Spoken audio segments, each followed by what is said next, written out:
My name is Jack, a 32-year-old man raised in a single-parent household.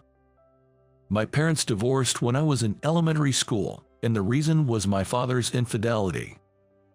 My father was always frequenting adult entertainment establishments, and no matter how angry my mother got, he wouldn't stop.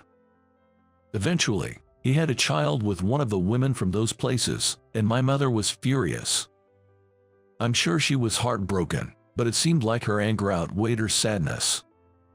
She said that she was done with this worthless man, and took my hand to leave our home. But we had nowhere to turn to. My maternal grandparents, my mother's parents, had passed away young due to illness. So, my mother couldn't rely on her parents. That's why my mother and I started living together in a small apartment. Since my mother didn't have much education, she couldn't land a well-paying specialized job. Therefore, she juggled 2 part-time jobs to make ends meet. I knew my mother was struggling, but I lashed out at her once because I was hurt by the teasing from my classmates. A classmate, Mike, who had been with me since elementary school, always looked down on me as the poor kid. Well, the poor kid came to school today. Everyone run. Poverty is contagious. If we don't run, we'll all become poor too. Why do you say things like that? It's as if you're treating me like a germ. Shut up. You're a poor person, so just live miserably. You should be ridiculed and cry about it. What did you say, you jerk? Oh, getting violent, are we? That's why I hate people with bad upbringing. Because poor people have rough hearts. It's normal for them to lash out at someone, right? Mike was a really infuriating guy. I wanted to get away from people like him as soon as possible, but we ended up at the same middle school. I thought that if he had money, he would go to a private middle school, but it seemed like Mike had failed to get into one. So, I guess that was why he was in public school. There was no one poorer than me in middle school, so Mike and his gang targeted me again. I was laughed at for my plain-looking lunch and for wearing ragged clothes. So, I blamed my mother. I said it was her fault we were poor, but I regretted it as soon as I said it. My mother looked deeply hurt and kept saying that she is sorry to me. Indeed, my father was a jerk, but he was a good earner. He probably vented his job frustrations in those adult places. I sometimes resented my mother for our destitute life after leaving my father. But then I realized my mother wasn't eating much. She prepared plenty of food for me, but she barely ate any herself. I wondered why, but as I grew up, I understood she was doing it for my sake. That's why I regretted saying such harsh things to her.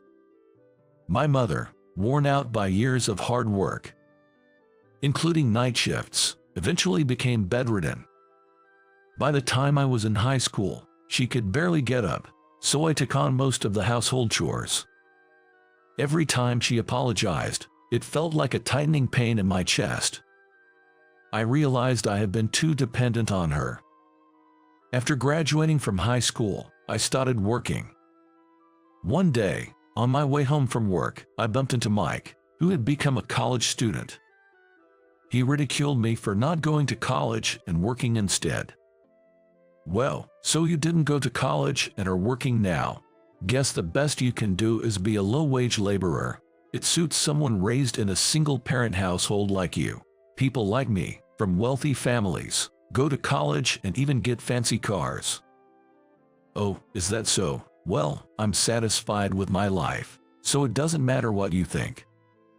Oh, what are you bragging about? Just a casual employee trying to act tough. In this world, college graduates rule. Low-life high school grads like you should just trudge through the mud. The gap between us will only widen. One day, I'll work for a multinational corporation just like my dad and make a ton of money. That's a pretty irrelevant story to me. You're just jealous, admit it. Just watch and see. Mike's father worked for a multinational company and made a lot of money. And Mike himself aspired to be like that. I couldn't care less about Mike's future, and frankly, I had no interest in it. It had nothing to do with me, and I thought he should just do whatever he wants. Time passed like that. Every day, I just went to work and did household chores for my mom, and that was all I could manage. Even when I was exhausted, I felt relieved just seeing my mom eat the food I cooked. Although she had gotten somewhat better, it seemed she couldn't exert herself anymore. I was working now, so we could get by without my mom having to work anymore. Above all, I didn't want her to strain herself any further, so I told her not to work. Then my mother said that she was sorry for making you suffer, and she cried. I was the one who felt bad. For my sake, during my growing years, she must have sacrificed even her own food and stylish clothes. Despite having many things she wanted to do, she sacrificed everything for me. Knowing all this, I no longer blamed my mother for our poverty. I regretted the disrespectful things I had said in the past. Maybe I didn't understand it because I was just a kid, but still, there are things that should and shouldn't be said. And now, I've just turned 32. I've had my struggles, but I feel blessed just to be able to celebrate my birthday. To live healthily every day, to wake up the next day, and then to have a birthday. It seems so ordinary, but it's actually a miracle. Because of the hardships, I was just focused on getting through each day. I had no idea what tomorrow would bring. Back in elementary school, I was always part of the scramble for seconds during lunch. I was that hungry, and I suffered from hunger. Of course, when I got home, I would devour my food. The ingredient-less pasta my mom made was my favorite. I hardly ever ate meat, so my growth must have been quite stinted. Now, I'm of decent height and weight, but as a child, I was quite skinny. One day, after finishing work, I returned home. At home, my mother, who had recovered a bit, greeted me. Recently, she had recovered enough to cook, and she was making things I liked. I told her she didn't have to try so hard, but it seemed to be a diversion for her. So, I let her do as she pleased. While my mother was cooking, I was cleaning my room while looking at my phone. Then, I got a phone call. It was from Mike. He had been persistent about getting my phone number, so I gave it to him once, but I braced myself, wondering what it was about. Hey, Jack, how are you? I've got something to talk about. Is now a good time? What do you want? Well, you see, I'm organizing a mixer soon. There will be flight attendants from Arabian Airlines. They're all cute and stylish. Since you're just a casual employee, you must be free, right? I saw you at the station the other day, looking totally idle, so I'm inviting you. Well, you'll just be the wingman, though. Play your part well. There will be 4 guys including us and 4 girls. But being the bottom feeder that you are, you probably won't get much attention. I see. So, when is it? It's kind of sudden, but next Saturday. You seem to have a lot of free time, so you can come, right? Well, I'm free on Saturday, so I can make it. Great, it starts at 6 p.m. Meet us at Restaurant AM. All right, got it. Mike was very condescending and belittled me, even blatantly calling me a wingman. I thought he was incredibly rude, but he's always been that kind of person. Expecting manners from Mike was probably too much to ask. I found it annoying, but I decided to go, thinking it might turn into an interesting situation. When the designated Saturday arrived, I got ready around 4 p.m., changing my clothes and preparing to leave the house. By the time I finished, it was already 5 p.m., so I took my time getting to Restaurant AM, where I'd arrive at a good time. I took the train, and when I walked from the station to the restaurant, it was 5:45 p.m. I was a bit early, but decided to wait in front of the restaurant. At 5:50 p.m., Mike and the other guys arrived. They were dressed in what seemed like expensive, high-end fashion. I wondered if they were wearing brand-name clothes. Wow, what's with that outfit? So lame. Excuse me, you can't afford anything better. Coming to a mixer in such a tacky outfit, are you okay in the head? You'll surely be avoided by the girls. Well, they'll probably be fighting over me, though.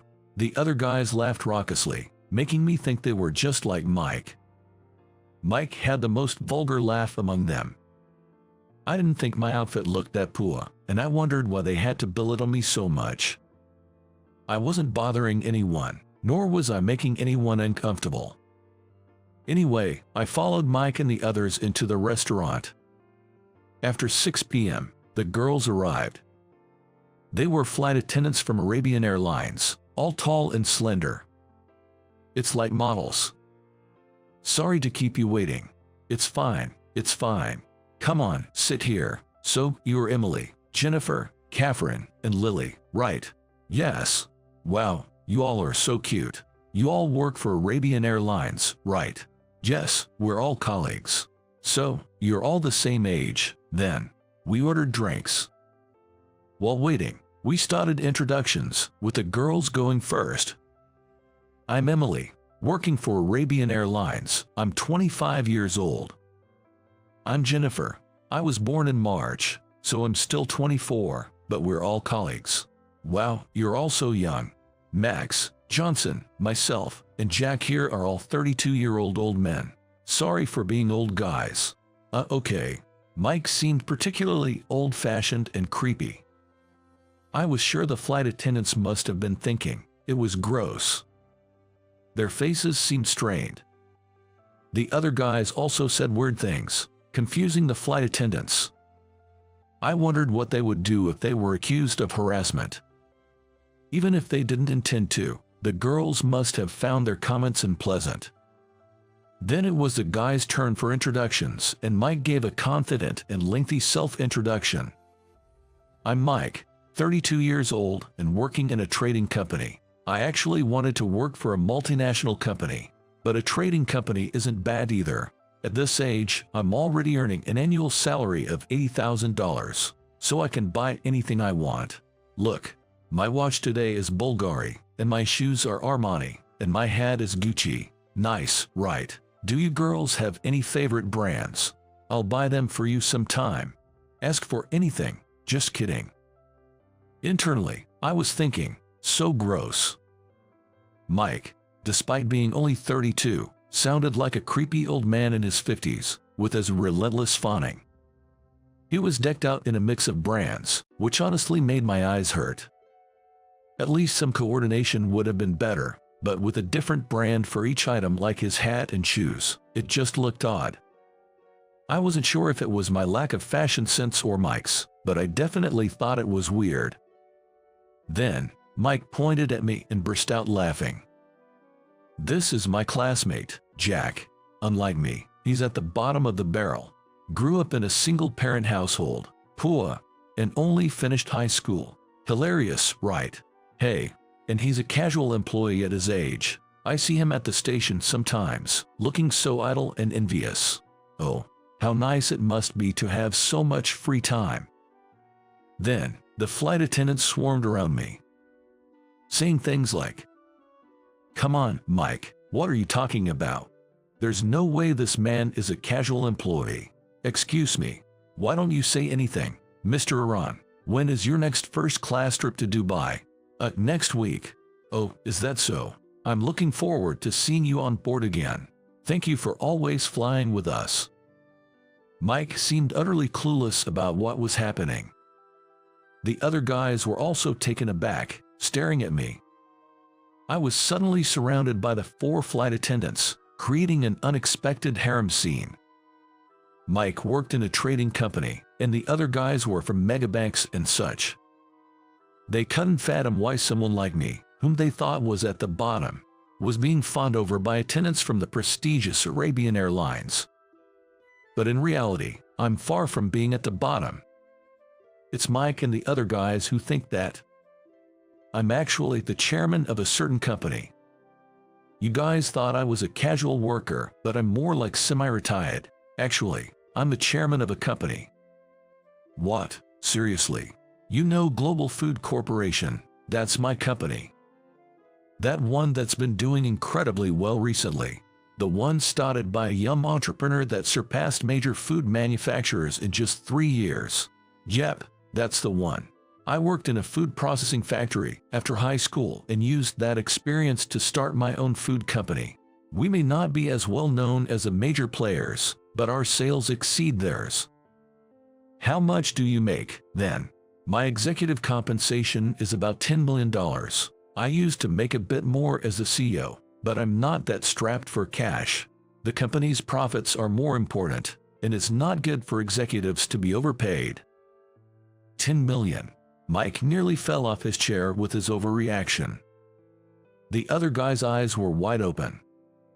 Seeing that I was not a bottom dweller but a successful individual, their faces turned red, perhaps out of frustration. I didn't intend to boast about my income, but since they mocked me, I felt the need to respond. Mike always saw me at the station and assumed I was a casual employee, but in reality, I had handed over most of the company's management to President Smith and became the chairman. I'm not sure about other companies, but becoming chairman freed up my time effectively. And it also allowed me to take care of my mother, who had been sickly. She's healthier now, but when I was heavily involved in work, I had to leave her care to housekeepers.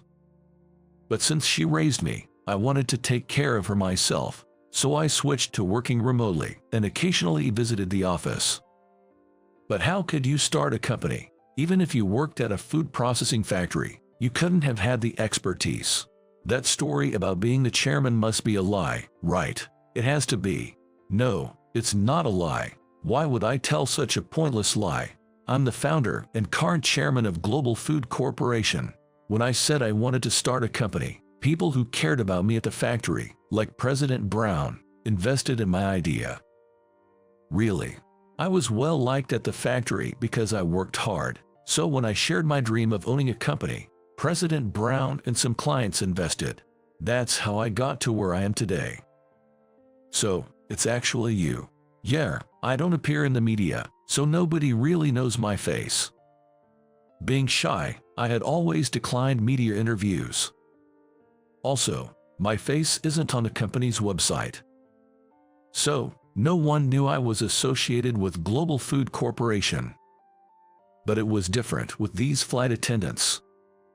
My company exports products to Arab countries, and occasionally I travel to Dubai for work. That's why I frequently fly with Arabian Airlines. The comfort on their flights is top-notch, and I always enjoy my journeys in the sky. Since I'm practically regular, the flight attendants recognize me. But there's another reason why they know I'm the chairman of Global Food Corporation. Once, Emily accidentally spilled wine on me, but I didn't get angry. Oh no, I'm so sorry, sir. I apologize profoundly. It's okay. Was it turbulence? But my shirt is wet now. I'll compensate for it. No need, really. But it should be fine with cleaning. How should we do for you, then? Just send a cleaning bill to my company. Here, this is my company. If you mention Chairman Jackaron, they'll understand. Chairman, I'm so sorry. The shirt was quite expensive, but I didn't want to make Emily feel bad, so I refused compensation. It cleaned up nicely, and I was happy to have the cleaning cost reimbursed later. Anyone can make mistakes, and I don't blame others for them. There might be passengers who'd yell in such a situation. But the attendants are human, too, and mistakes can happen on a turbulent flight. Since then, they remembered me as Chairman Iran, and I started getting remarks like, "Have a good trip, Mr. Iran." Since then, we've thought of Chairman Iran as very kind gentleman. But why did you stay silent about being the chairman? Aren't you upset about being ridiculed by Mike and the others? Yeah, you're such an important person, and it doesn't bother you being talked about like that. Well, let those who want to talk. They thought they were calling a wingman, but it turns out they were the wingmen themselves. Haha, that's right. What the heck, man? Getting all high and mighty. So you were looking down on us all along. You guys started by looking down on me, right? I don't get why you're mad. Are you just upset? Enough. Let's get out of here, guys. Fuming, Mike and the other guys left the restaurant. They must have been upset about losing the spotlight they thought they'd have. I didn't come here to be the center of attention, but being surrounded by the girls must have irked them. After that, we finished our meal and left the restaurant. Now I may be a chairman with a substantial salary, but my life has been full of struggles. At the food processing factory I joined after high school, a mean senior, Brian, always harassed me. Once he learned I was from a single-parent home, he scorned me, accusing me of likely stealing products. One day, there was a discrepancy in the product count. While processing, we ran short of fish fillets. Then Brian accused me. I must have stolen a fish, there's no doubt about it. Despite it being impossible to stuff fish fillets in pockets or bags, Brian rummaged through my work clothes and bag to check for the missing fillets. Eventually, it turned out someone else had accidentally thrown the fish into the trash, but Brian never apologized to me.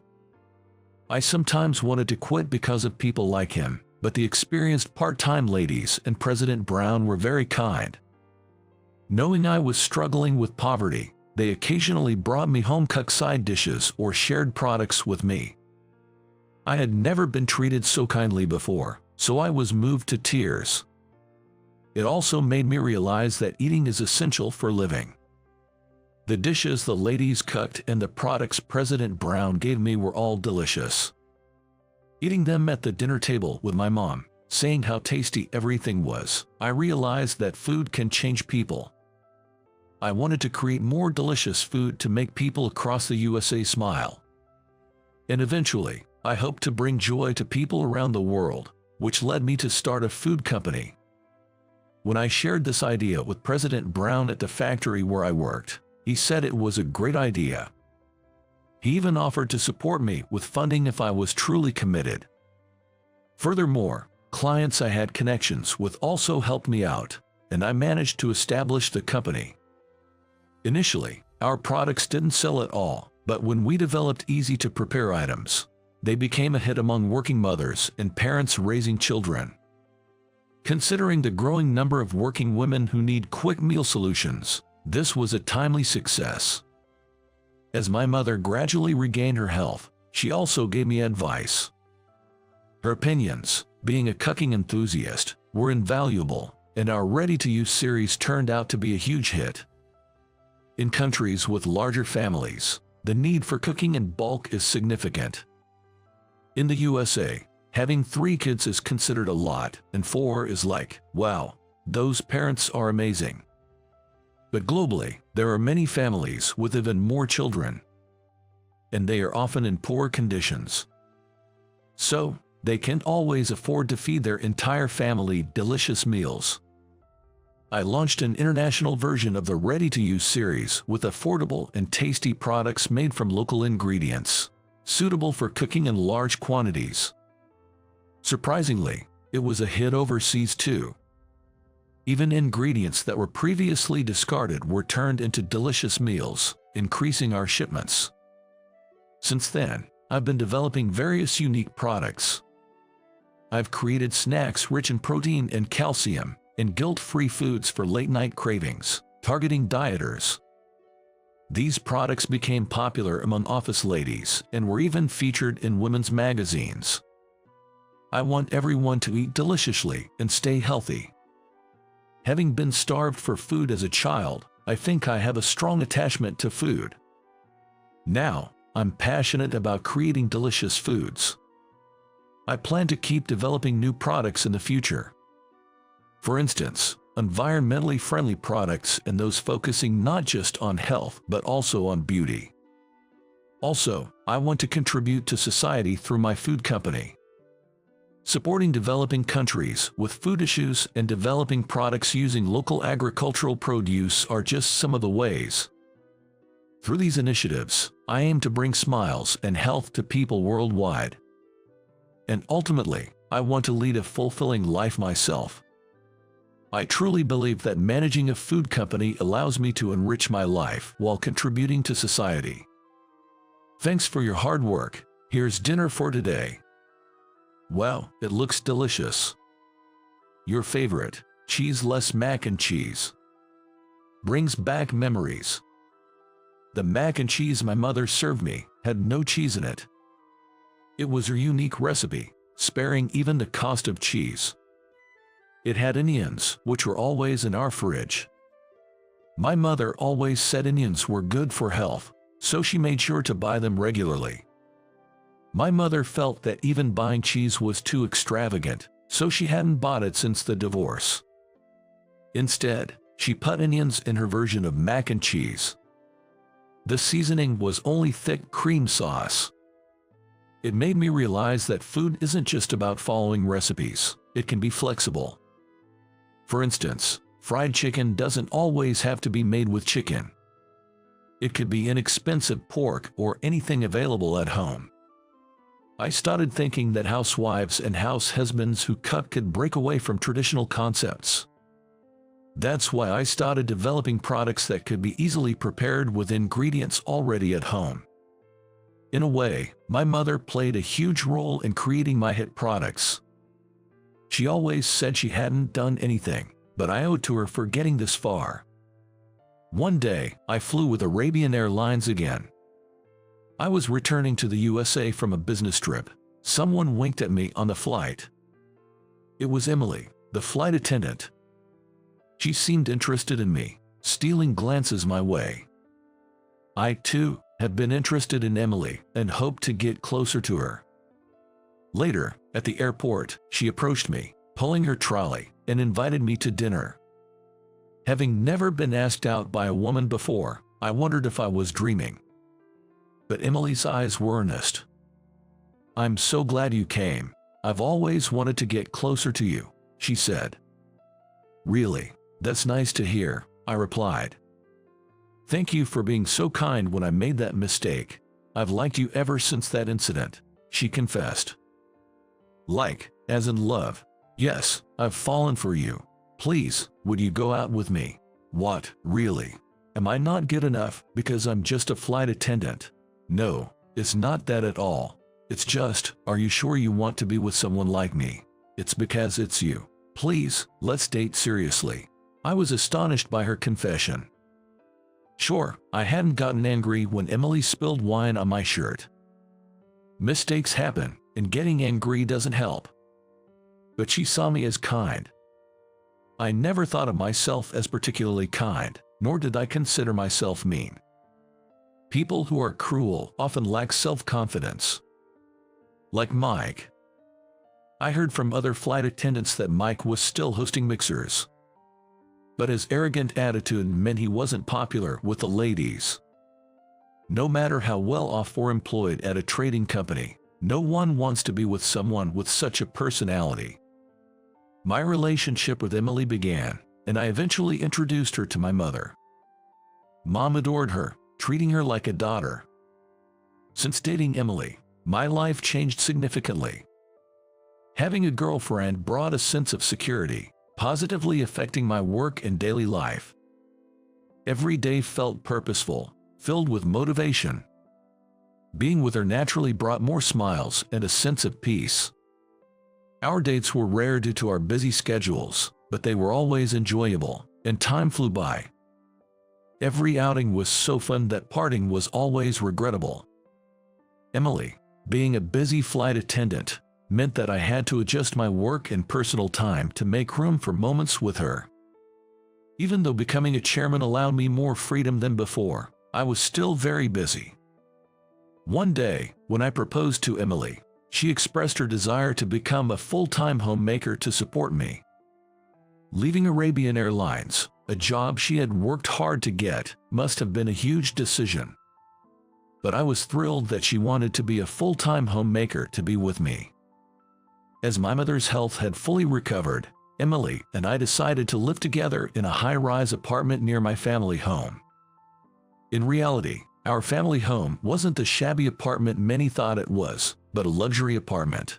However, I assumed my classmates still believed I lived in the old, rundown place. A year after we started living together, Emily and I got married. We had our wedding in Hawaii. My mother was overjoyed, crying tears of happiness, and Emily's parents were also very happy. She was their beloved daughter, and I was determined to cherish her forever. After our marriage, Emily and I led a life that seemed straight out of a fairy tale. She became a wonderful wife, dedicating herself to managing our home. Though I was often engrossed in my work, Emily's constant support enabled me to keep pushing forward. Eventually, we were blessed with a child. When our son was born, I was so moved that I cried tears of joy. Despite being new to parenting, Emily devoted herself entirely to raising our child. I feel incredibly fortunate to be married to Emily. We occasionally visit my mother with our son, and she always greets us with a gentle smile. All the hard work over the years felt truly rewarded. My name is Michael, a man in his 20s who dropped out of high school. I'm going to talk about my past and some recent events. My family was extremely poor. Both of my parents were often ill and not in good health, leading to frequent absences from work and thus low earnings.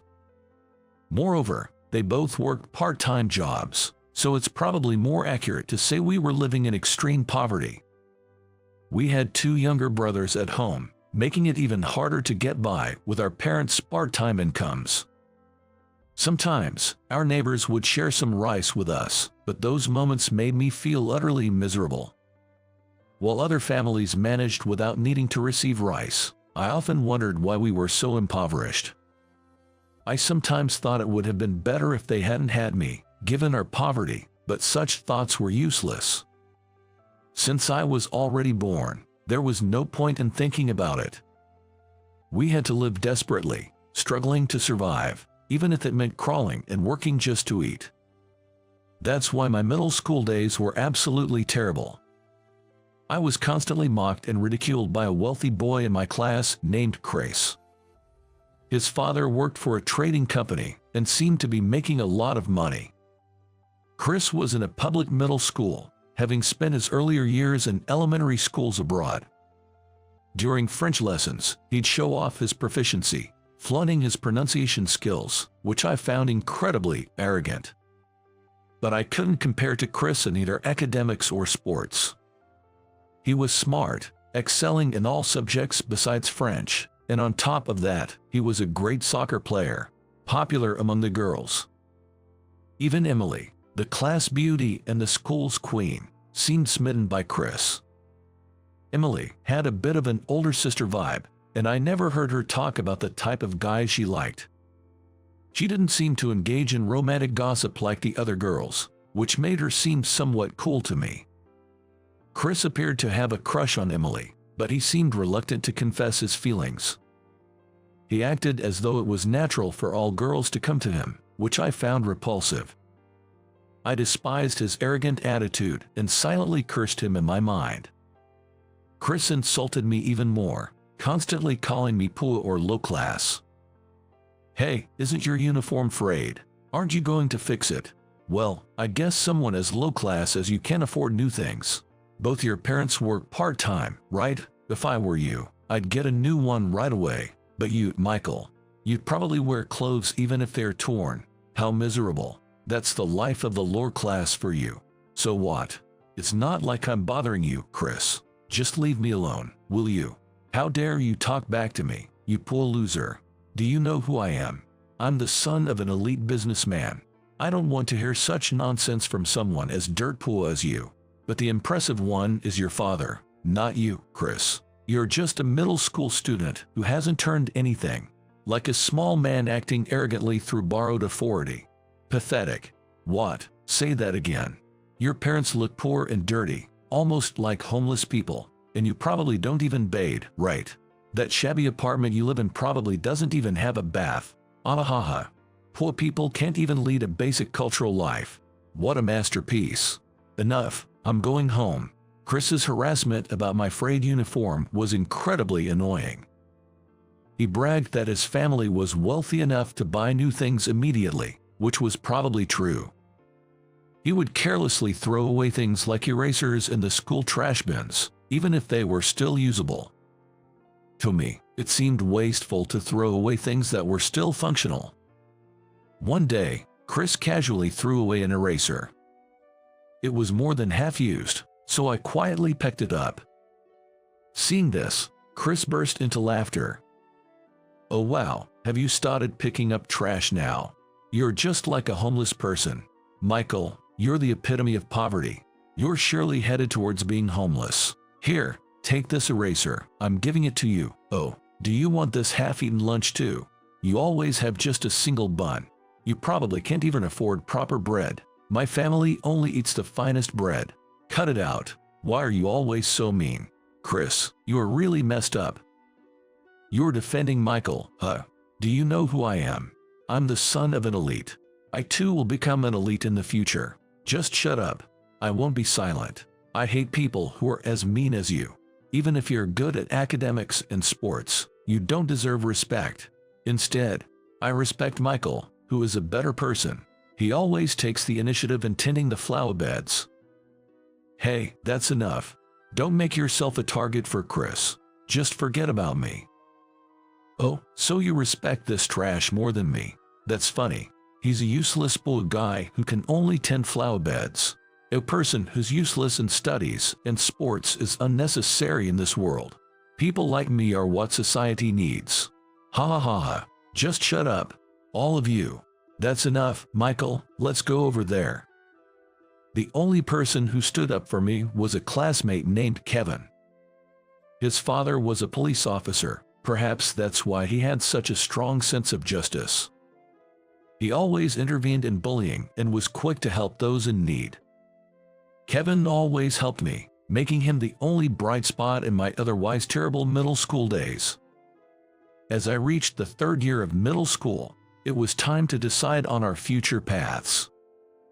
Of course, I wanted to start working right after graduating from middle school.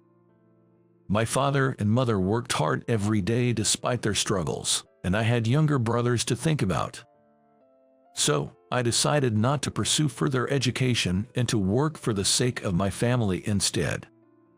While everyone was listing the high schools they wanted to attend, I was the only one who wished to get a job.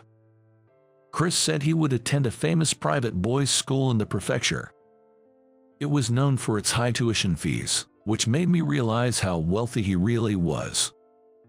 Kevin, being quite smart, wanted to go to the second best public high school in the prefecture. I always received help from Kevin, so I truly hoped he would get accepted. During the entrance exam season, while everyone was applying to high schools, I wasn't doing much. Well, I was preparing for employment, but I hardly did any studying at all. Eventually, Chris got accepted into the famous boys' school, and Kevin got into the high school of his choice. At the graduation ceremony, everyone seemed happy, but I think I was the only one with a gloomy expression. After all, while everyone else would be wearing brand new uniforms and attending high school in the spring, I was the only one starting work. Even though it was the path I chose, I couldn't help but wish I could have experienced high school life too. I heard from someone that the lovely Emily was going to a famous girls' school. She was quite smart, so it made sense that she chose a school with a high academic standard. And so, after the graduation ceremony, I started working in April. At work, I was always pushed around. Being young, I often got yelled at by the other workers. Entering the workforce made me realize how tough it could be. When the day to receive my first paycheck came, I was shocked when I saw the salary statement. It was much less than I had imagined. After deductions for social insurance and other expenses, my take-home pay was around $900. I thought maybe I would have been better off working part-time, but since I had secured a full-time job and heard that it would be difficult to find another job as a high school dropout, I decided to stick with it and do my best. Time flew by quickly. Before I knew it, I was 25 years old, commuting between work and home every day. Lately, I've been extremely busy, with little time to sleep, and most of my meals are bought from convenience stores. I kept thinking that living like this would eventually break me down, but surprisingly, my body was resilient. Although my parents were often sick, I rarely caught a cold and never had any serious illnesses. In a daze, I got up, turned on the kettle, and prepared for my morning coffee. It's always instant coffee in the morning because it's less hassle. While sipping my coffee and browsing the news on my phone, I received an email from my former classmate Kevin. It seemed that he was off duty today. He had followed in his father's footsteps and become a police officer. A sudden class reunion next month. I'm curious to see how everyone is doing. If you are coming, I'd like you to be there. Of course, no pressure, but it'd be great if we could go together. So, I replied. That's pretty sudden. So, have the place and time been decided? It's at a restaurant in New York called Hellman's. They were renting it out for the event. The date is the first Saturday of April, during Easter holiday. I have no plans that day, so I'm thinking of going. I see. I don't have any particular plans for that day either, so I'll go, but I probably wouldn't have gone if Kevin wasn't going. It's nice of you to say that. Well, I also want to see you, as we haven't met since then. Let's catch up at the reunion. And so, I decided to attend the reunion during Easter holiday. As I wasn't sure about the location of the restaurant, I met up with Kevin at the station and we went together. Kevin looked a bit tired as he had worked the day before, but I recognized him immediately, as he still resembled his younger self. Kevin, it's me, Michael. Hey, long time no see. How have you been? Man, yesterday was terrible, dealing with a drunk old man. He was vomiting all over the place. Being a police officer must be tough, but it's an important job, keeping the city safe. Well, I'm not on the career track, just a regular officer at a police box. I even failed to get into university. That's still impressive, Kevin. You're doing great. Kevin had failed to get into university and then took the police exam as a high school graduate, where he got accepted. His father, being a career officer, was apparently happy that Kevin had become a policeman. Kevin's family had a history in the police force, so it must have been gratifying for them that he followed in their footsteps. Then we arrived at the restaurant. It had a very stylish exterior, the kind of place women would like. I didn't have a girlfriend, but I thought if I did bring one here, she would surely be pleased. Inside, everyone had already gathered, and Chris was loudly chatting away. Noticing us, Chris smirked and said, Well, the university dropout and the high school dropout have arrived. Come on, you don't have to say things like that at a reunion. But it's true, isn't it? You were pretty smart, but it's a shame you didn't get into your first choice school. Well, I guess it just means I was way smarter. I graduated from the prestigious Brown University and am working at the same trading company as my dad. I'm an elite, you know. I'm already earning nearly $90,000 a year. That's why I can live in a luxury apartment. Soon, I plan to move into a tower apartment. Is that so? And you, the bottom dweller, must still be living in poverty. What's with those lame clothes? Can't afford anything better. I'm wearing all designer brands. This is from Aramar, and my watch is Omega. Pretty cool, right? Stuff you guys could never afford. An elite like me has to wear such things. Sure, I'm not that interested in brand stuff, so do whatever you like. Keep pretending to be tough, loser. You're going to live as a bottom dweller for the rest of your life. Chris continued to brag about himself. He was already married, boasting about how beautiful and skilled his wife was in cooking, and how he could afford to have her as a full-time housewife. But the way he talked about letting her be a housewife irked me. There are various reasons why women become housewives, like mutual agreement or the challenges of childcare. Chris didn't have any children yet, and his remarks made me wonder if he looked down on women. He always seemed to think that all women must love him and took for granted that he was attractive. That's probably why he could make such comments about women. I thought any feminist would be furious hearing him speak. Hey, Emily, do you have a boyfriend? You're not wearing a ring, so you seem single. I'm quite busy right now, so I don't have a boyfriend. Maybe when things settle down, I might consider it. Really? Don't you want to snag a man like me, an elite? You know, I recently had a project approved that I proposed at work. My boss praised me a lot for it. It's practically a guaranteed promotion. After all, I am an elite, a graduate of Brown University. That's impressive. And as a reward, I bought the wallet I wanted.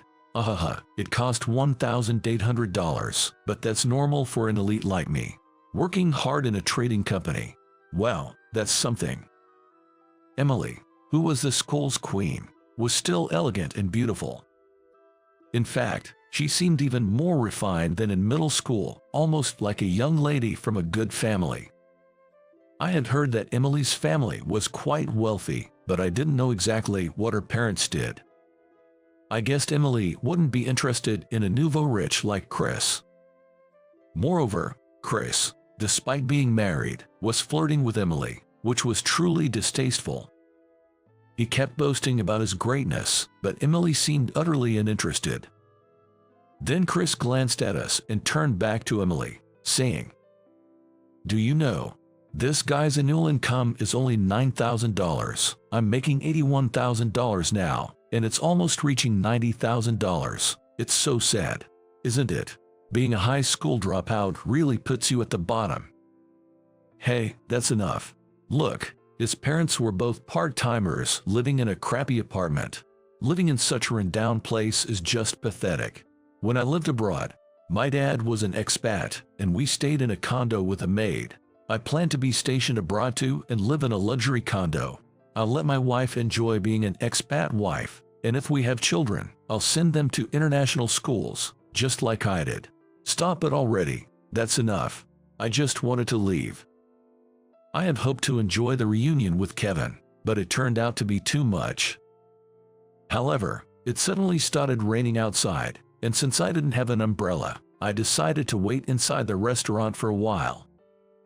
About 15 minutes later, the other guys were excitedly talking about a luxury Mercedes that had pulled up in front of the restaurant. They had stepped outside for some air and were now making a fuss about the arrival of a black Mercedes, complete with a chauffeur. I went to the entrance of the restaurant. The chauffeur said, "Mr. Johnson, your car is ready," leaving Kevin and Chris surprised. "Wait, Johnson, are you talking about Michael?" "Yeah, I've been busy and couldn't get in touch, but I'm running a company now." "You're a president? Stop joking. How can you lie like that?" "It's no lie. You might know the company, a B Corporation." "That's our business partner."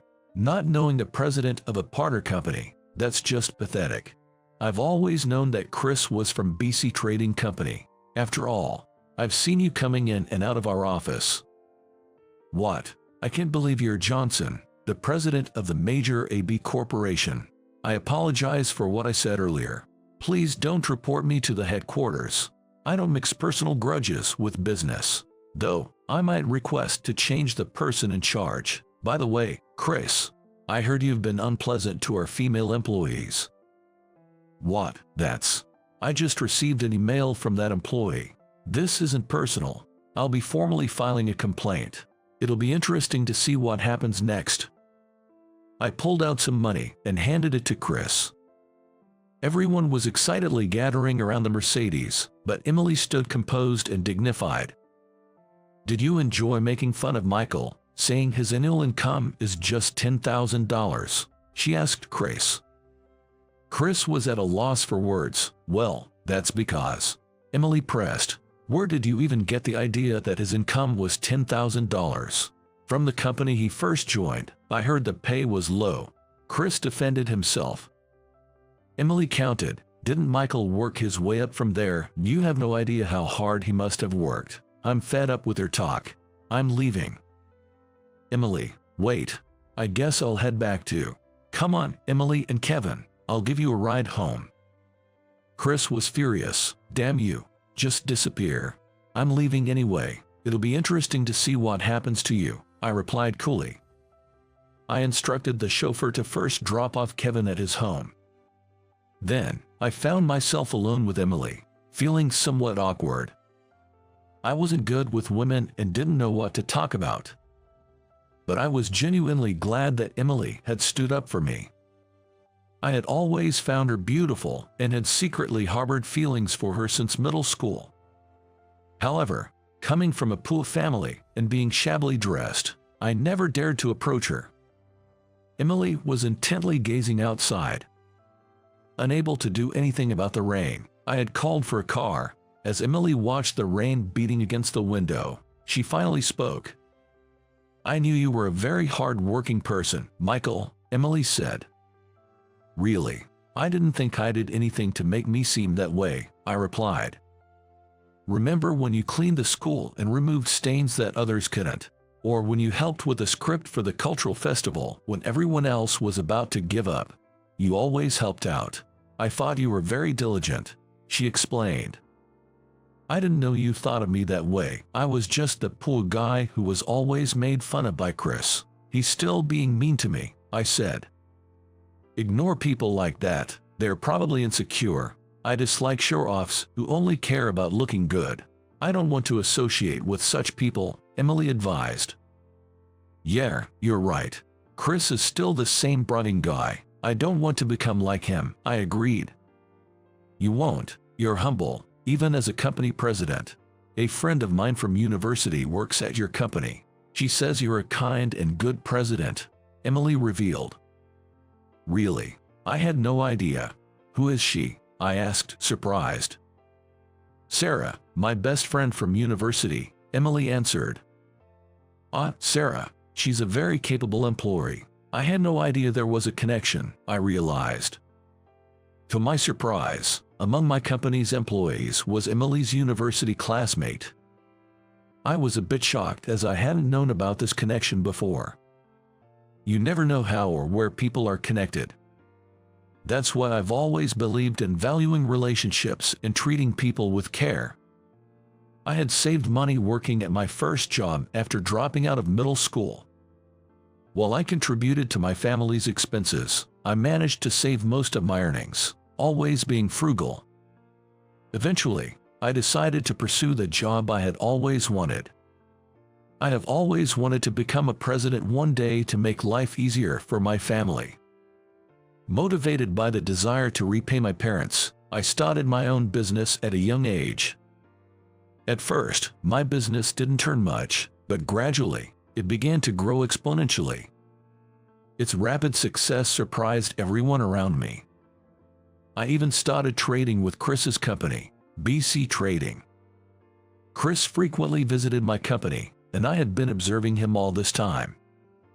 However, Chris never realized I was watching him, nor did he know that I was the president. I thought it was common for people in business to remember the president of a partner company, but Chris seemed only interested in immediate profits. He had been harassing a female employee at my company, and I had just been informed about it. I planned to report him to B Trading and change our business representative. I even secretly hoped his wife would divorce him. Afterward, I dropped Emily off at her home. At the end, Emily asked to exchange phone numbers with me, and we did. Having never exchanged private messages with a woman before, I felt a bit nervous. Her face was a bit red, possibly from drinking. My face must have been red too, but not from alcohol, as I don't drink. It was probably because I was thinking about Emily, which made my face feel so warm. Later, I learned that because of my report to B Trading, Chris had faced personal consequences. I felt a bit of gloating. Emily later invited me out to dinner as a thank you for the ride. We met at the designated place, where Emily arrived in a vibrant dress with her hair up. I nervously wondered if this was a date. I had never been in a relationship in my 25 years. Unsure how to act during a meal with a woman, I became stiff and awkward. "Is there something wrong with the dish? It's my recommendation," Emily asked. "No, it's delicious. I was just lost in thought. Sorry for zoning out," I replied.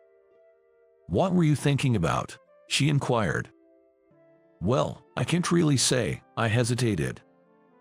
"I've been thinking a lot about a certain man lately," Emily confessed. "A man? Do you have a boyfriend? Then shouldn't you be with him instead?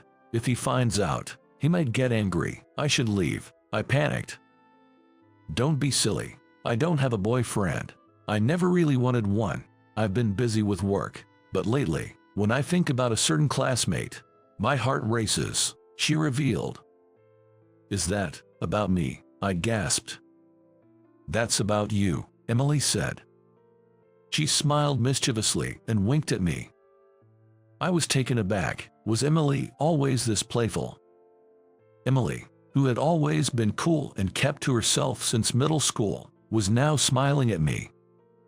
And she even winked at me, which left me wondering what it meant. I was thrilled, realizing my feelings weren't unrequited. Soon, Emily and I started dating. I thought she was quite cool, but she also had a playful side, and that contrast captivated me. Her occasional girlish smiles were incredibly charming, making me feel happy.